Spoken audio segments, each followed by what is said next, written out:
بذار تا غم اومدم در خونت دورت بگردم.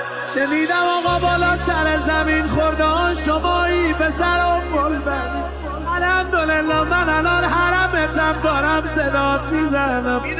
اگه بدونی از فراغ حرم چیا کشیدم چجوری اومدم، ولی همه حرفام به کنار، همه دردام به کنار، امشب اومدم اینو بگم دیگه کسی ما را تحویل نمیگیره دورت بگم. به خدا ما را بی دستم بغل کنی ما میبانی پیدا در این بی دست و پایی یا ابوالفضل.